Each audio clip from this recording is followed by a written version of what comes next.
एका बाजूला कोल इंडियामध्ये सरकारचा 10,000 कोटीचा स्टेक सेल, तर दुसऱ्या बाजूला BSE, MRF, भारत फोर्ज आणि डाबर सारख्या कंपन्यांचे दमदार क्वार्टर 4 रिझल्ट. पण सर्वात मोठा प्रश्न, अमेरिकेतील जॉबलेस क्लेम डाटा आता भारतीय बाजाराला वर नेणार की खाली आणणार? आजच्या या व्हिडिओमध्ये आपण समजून घेणार आहोत कोणत्या स्टॉकमध्ये मोठी हालचाल झाली आणि कोणत्या कंपन्यांचे इन्व्हेस्टरला डिव्हिडंडची भेट दिली आणि पुढच्या काही दिवसात मार्केटमध्ये काय होऊ शकतं. तर नमस्कार मित्रांनो, बाजार तडकामध्ये आपलं मनापासून स्वागत आहे. आज आपण कव्हर करणार आहोत क्वार्टर 4 रिझल्ट. तर सुरुवात करूया. BSE ने क्वार्टर 4 फायनान्शियल सर्व्हिस मध्ये जबरदस्त निकाल जाहीर केले आहे. कंपनीचा नेट प्रॉफिट तब्बल 61% वाढून 797 कोटीवर पोहोचला आहे. रेव्हेन्यू मध्ये 85% प्रचंड वाढ झाली आहे. यासोबत BSE ने इन्व्हेस्टरसाठी ₹10 प्रति डिव्हिडंडची घोषणा केली आहे. मार्केट एक्सपर्टच्या मते डेरिव्हेटिव्ह सेगमेंटमध्ये आणि ट्रेडिंग ऍक्टिव्हिटी मध्ये वाढ झाल्यामुळे BSE ला मोठा फायदा झाला. रिटेल इन्व्हेस्टरची वाढती संख्या आणि ट्रेडिंग व्हॉल्यूम मुळे एक्सचेंज बिझनेसला जोरात वाढताना दिसत आहे. आता वळूया FMCG सेक्टरकडे,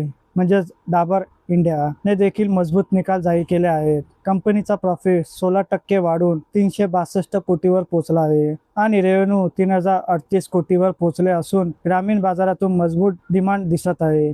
₹5.50 फायनल डिव्हिडंड जाहीर केला आहे. क्विक कॉमर्स आणि फूड सेगमेंट मधील ग्रोथ मुळे डाबरला फायदा झाल्याचे मॅनेजमेंटने सांगितले आहे. आता बोलूया भारत फोर्ज बद्दल. तर भारत फोर्जचा क्वार्टर 4 प्रॉफिट 17.5% घसरून 232 कोटीवर आला आहे. प्रॉफिट कमी झाला असला तरी रेव्हेन्यू मध्ये 17% वाढ झाली आहे. कंपनीने ₹6.50 डिव्हिडंडची घोषणा देखील केली आहे. मॅनेजमेंटनुसार EV बिझनेस स्ट्रक्चरिंग आणि वन टाइम लॉस मुळे प्रॉफिटवर परिणाम झाला. पण डिफेन्स बिझनेसमध्ये मोठी ग्रोथ दिसत आहे. कंपनीचा डिफेन्स ऑर्डर बुक जवळपास 11,000 कोटीवर पोहोचला आहे. आता वळूया पुढच्या टायर सेक्टर मधील मोठी बातमी, म्हणजे MRF ने क्वार्टर 4 मध्ये दमदार परफॉर्मन्स दिला आहे. कंपनीचा प्रॉफिट 38% वाढून 702 कोटीवर पोहोचला आहे आणि रेव्हेन्यू 8,000 कोटीच्या पुढे गेला आहे. सर्वात मोठी गोष्ट म्हणजे MRF ने इन्व्हेस्टरसाठी ₹229 प्रति शेअर डिव्हिडंड जाहीर केला आहे. पॅसेंजर व्हेकल आणि कमर्शियल व्हेकल टायर डिमांड वाढल्यामुळे MRF ला फायदा झाला आहे. एक्सपोर्ट मार्केटमधूनही मजबूत ग्रोथ दिसली. आता येऊया आजच्या सर्वात चर्चेत असलेल्या बातमीकडे. कोल इंडिया शेअर्स आज जवळपास 3% घसरला आहे, कारण सरकार कंपनीतील स्टेक विकण्याच्या तयारीत असल्याची माहिती समोर आली आहे. रिपोर्टनुसार सरकार OFS म्हणजे ऑफर फॉर सेल द्वारे जवळपास 10,000 कोटी उभारू शकते. यासाठी 3% ते 4% स्टेक विकला जाऊ शकतो.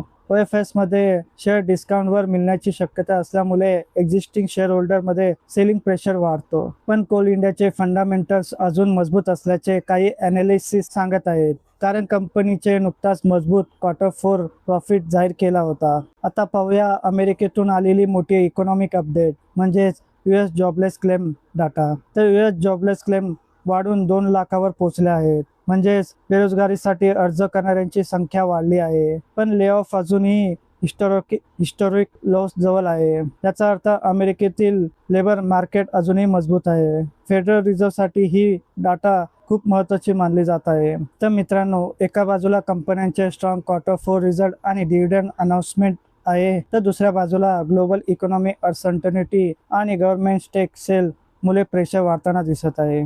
यावर तुमचं मत काय आहे कमेंट करून नक्की सांगा.